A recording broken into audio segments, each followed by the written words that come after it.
हम आए दिन हार्ट अटैक की खबरें सुन रहे हैं। लगातार खबरें आ रही हैं कि यंग एज में लोगों को हार्ट अटैक आ रहा है। तो आज वर्ल्ड हार्ट अटैक के मौके पर हम जानेंगे कि आखिर हार्ट अटैक आने की वजह क्या है और कैसे अपने हार्ट को आप हेल्दी रख सकते हैं। हमारे साथ बहुत सीनियर कार्डियोलॉजिस्ट हैं डॉक्टर संजीव केरा। डॉक्टर संजीव, सबसे पहले हार्ट अटैक आजकल यंग एज पे अटैक कर रहा है, इसकी वजह क्या है? तो बेसिकली अगर हम देखें यंग एज के जो हार्ट अटैक्स आ रहे हैं आजकल हमारे पास, सबसे इंपॉर्टेंट है हमारी जीवन शैली, हमारा लाइफस्टाइल ख़राब हो गया। तो तीन इंपॉर्टेंट फैक्टर्स होते हैं, जैसे स्मोकिंग होता है, सेडेंटरी लाइफस्टाइल है या स्ट्रेसफुल लाइफस्टाइल है। हम लोग एक्सरसाइज नहीं कर रहे हैं, जंक फूड खा रहे हैं, बैठे हुए हैं। हमें अपने वैल्यूज़ के बारे में मालूम नहीं है। हमें हमें लगता है कि 130-90 भी ज़्यादा बीपी नहीं है, नॉर्मल बीपी है। जी। या हाई कोलेस्ट्रॉल वैल्यूज़ के बारे में मालूम नहीं है, हमें अपनी शुगर्स के बारे में मालूम नहीं है। जी। तो सबसे इंपॉर्टेंट है हमारी जो लाइफस्टाइल ख़राब हो गई है। हम ब्लेम करते हैं कोविड को, ब्लेम करते हैं पॉल्यूशन को, वो ठीक है, ये सब चीज़ें प्रेसिपिटेटिंग फैक्टर्स हैं, बट असली चीज़ अगर हमारी लाइफस्टाइल ठीक रहेगी तो हार्ट अटैक को हम किसी भी तरह से अवॉइड कर सकते हैं। तो आज वर्ल्ड हार्ट डे के मौके पर आप हमारे दर्शकों को क्या सलाह देना चाहेंगे कि कैसे वो अपने हार्ट को हेल्दी रख सकते हैं? तो सबसे इंपॉर्टेंट है कि अवेयरनेस, आपको पता होना चाहिए कि हार्ट डिजीज़ क्यों हो सकती है। और एक ये मिथ है, अपने ये छोड़ दीजिए कि आपको हार्ट डिजीज़ नहीं हो सकती। आजकल किसी को भी हार्ट डिजीज़ हो सकती है, क्योंकि हमारी लाइफस्टाइल ऐसी हो गई है, हमारा स्ट्रेस लेवल बहुत बढ़ गया, हमारा डाइट ऐसे हो गया है। तो सबसे इंपॉर्टेंट है लाइफस्टाइल में 3-4 चीज़ें होती हैं, जैसे आप डेली एक्सरसाइज कीजिए। 30 से 45 मिनट की अगर आप डेली एक्सरसाइज करेंगे तो आप हेल्दी रहेंगे, आपका हार्ट हेल्दी रहेगा। इवन इफ अगर साइलेंट ब्लॉकेजेस पड़ी है तो आपको मेजर हार्ट अटैक नहीं होगा। जी। दूसरी चीज़ है कि अपना डाइट देखिए। अपनी डाइट में फ्रूट्स एंड वेजिटेबल 3 से 4 सर्विंग डेली बहुत ज़रूरी है।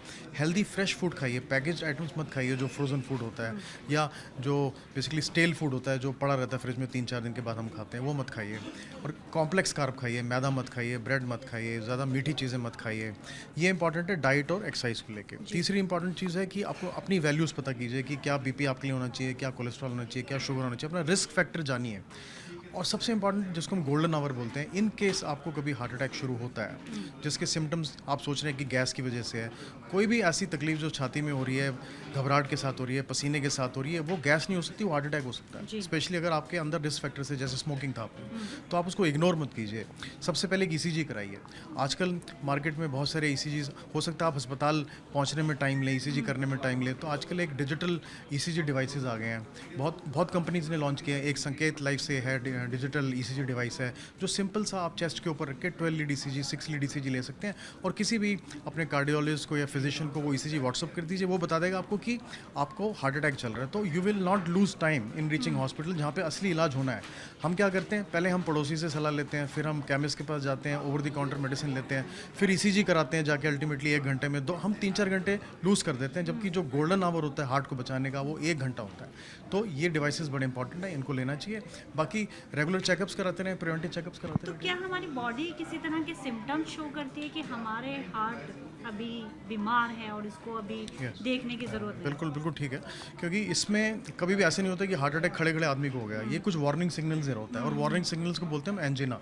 तो अगर आपको चलते हुए सांस फूल रहा है, जो पहले नहीं होता था, आप तेज सीढ़ी चढ़ रहे हैं, पहले आप 3 फ्लोर चढ़ते थे, अब आप 2 चढ़ पा रहे हैं, ये सिंपल सा एक कॉमन सिग्नल है। फिर या आपको पसीना आ रहा है चलते हुए, या घबराहट हो रही है, आप थक जा रहे हैं। स्पेशली विमेन में क्या होता है, एक्सट्रीम टायर्डनेस, फटीग, कि आप थोड़ा सा चले, आधा किलोमीटर चले और आप इतने थक गए हैं, आपकी चेस्ट में जकड़न आ गई है, पसीना आ गया, आपकी जॉ में तकलीफ हो रही है। इवन कई बार विमेन हमारे पास गैस सिम्टम्स से आती हैं जिनको हार्ट डिजीज होता है, तो जी। ये वार्निंग सिग्नल्स होते हैं। तो आप जाके इनको अपना टेस्ट करा लीजिए कि कहीं ध्यान हार्ट देने की ज़रूरत बीमारी है, तो नहीं है। बिल्कुल जी। डॉक्टर, जिस तरह की आप ईसीजी मशीन की बात कर रहे हैं, तो ईसीजी कितना इम्पोर्टेंट है आपकी हार्ट की हेल्थ को जानने के लिए? असली डायग्नोसिस जब हार्ट अटैक चल रहा होता है, ईसीजी बहुत इंपॉर्टेंट है। ईसीजी से ही हार्ट अटैक पता चलेगा कि हार्ट अटैक है कि गैस का पेन है। बट छुपी हुई बीमारी को ढूंढने के लिए वो कुछ और टेस्ट होते हैं, जैसे ट्रेडमिल टेस्ट होता है, एकोकार्डियोग्राम होता है, या सीटी स्कैन आजकल हम बोल रहे जी। हैं। डायबिटिक्स को स्पेशली एक सीटी कैल्शियम स्कोरिंग होती है, वो करानी चाहिए।